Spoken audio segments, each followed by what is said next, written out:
We must have seen those type of people or friend who's totally into someone, but instead of making a move, they go, "Oh no, we are like brother and sister," checking out their Instagram at 2 a.m.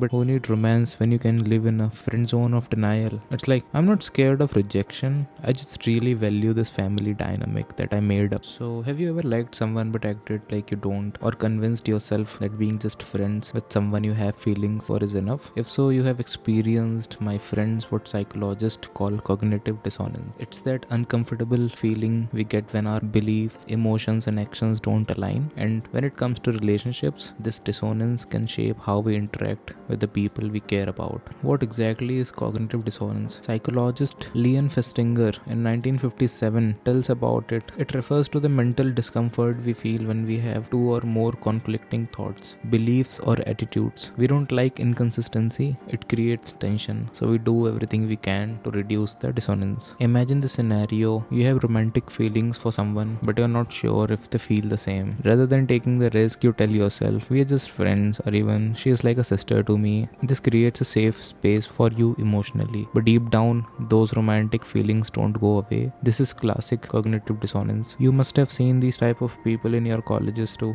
It's quite common. So why do we do this? It's a defense mechanism. By calling someone a sister or keeping the relationship platonic, you're trying to protect yourself from rejection or disappointment, but the affection remains unchanged. You still like the person romantically, but you create a mental narrative to reduce the emotional tension, and that is where the dissonance lies. Cognitive dissonance in relationship occurs self-imposed labels don't match our true feelings. For example, if you've ever found yourself stuck between friendship and romantic interest, you are likely rationalized your actions to avoid emotional pain. And if you are experiencing these things for a long time, then you are truly fucked up, my friend. Philosophically, this is tied to the nature of human vulnerability. Thinkers like John Paul talked about how humans often deceive themselves to avoid facing uncomfortable truths, called this bad faith, a form of self-deception where we pretend not to know what we truly want to feel. In relationships, this can manifest as pretending to be satisfied with just friendship, even when deeper feelings exist. Sartre believed that we often lie to ourselves because facing our true desires would demand action, and that action can lead to rejection, failure, or pain. Cognitive dissonance allows us to stay in our comfort zone, even though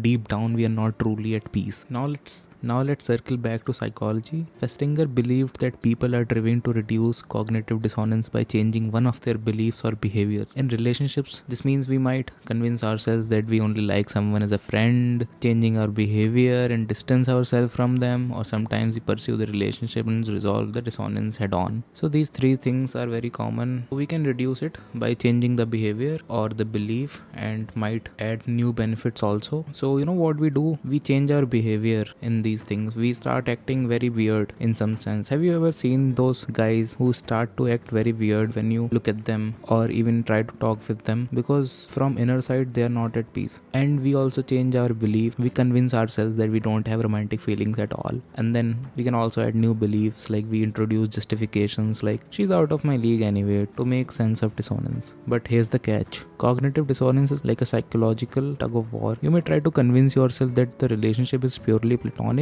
but the romantic feelings don't just vanish. The deeper the dissonance, the more intense the mental discomfort. Philosopher Nietzsche had a powerful take on human behavior and dissonance. He argued that most people avoid difficult truths because confronting them requires courage. Nietzsche believed that truly live authentically, we must be willing to face uncomfortable realities, even in relationships. In other words, we need to accept that dissonance exists rather than running from it. So there's a quote: "One must still have chaos in oneself to be able to give birth to a dancing star." Nietzsche's idea of chaos within is a metaphor for cognitive dissonance. To grow, we must face our conflicting emotions and beliefs rather than suppressing them. In real life, cognitive dissonance can have serious impacts on mental health. The longer we live with unresolved dissonance, the more likely we are to experience stress, anxiety, or even depression, crying around an unresolved tension in heart and mind. Metaphorically, of course. In fact, Festinger's studies show that when people make decisions such as whether to pursue a relationship, they experience experience post-decision dissonance. This is the anxiety we feel after making a difficult choice. The mind then works to justify the choice, my friends, and the time we make any kind of justification is the time we are fucking with ourselves, reducing the discomfort by making us believe we made the right decision, but we haven't. So what does this mean for you? When you feel torn between romantic feelings and the fear of rejection, you're likely to experience cognitive dissonance. And it's not just about romantic relationships. We face this in friendships, family dynamics, and even our career choices. But cognitive dissonance isn't all bad.